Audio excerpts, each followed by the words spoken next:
We asked the question because it's been asked yet again. Is it time for a new political party? If Trump's reconciliation bill passes, Elon Musk believes the America Party is going to get formed the next day in opposition.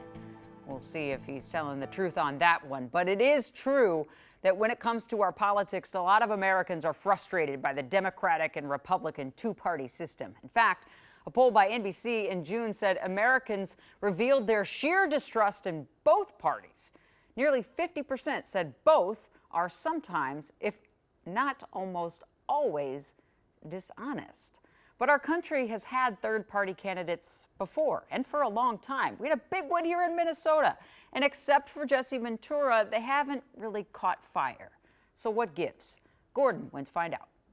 How challenging is it to create a third party? It is enormously challenging. There's a reason why two main parties dominate American politics. U of M political science professor Larry Jacobs says those two parties basically write the rules that say which parties can get on the ballot. You got to fight state by state, with the laws varying by each state, the number of signatures you have to get for each candidate varying state by state. It's a heck of a lift. However, if there was anyone who could do it, Jacob says it would be someone like Elon Musk, who has enough money to fight legal challenges from the other parties and a big personality to get people talking. One of the big questions is, will Elon Musk himself be a candidate? Jacob says one of the most successful third-party candidates in American history also has a big personality. Jesse Ventura, right here in Minnesota, very, very hard to win a statewide race as Jesse did. Jesse was able to break through by force of personality and some real disgust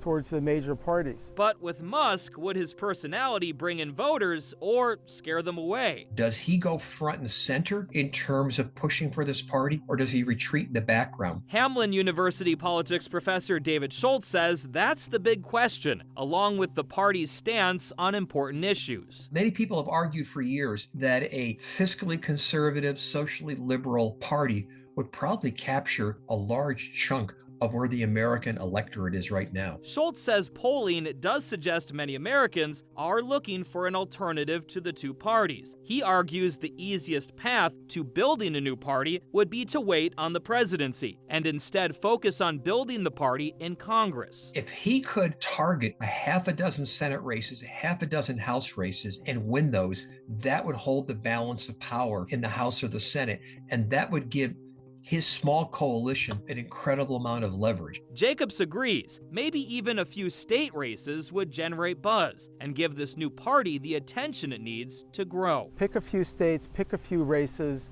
try to get an image or a label or an organization, some identity for what he's trying to do, and then go from there.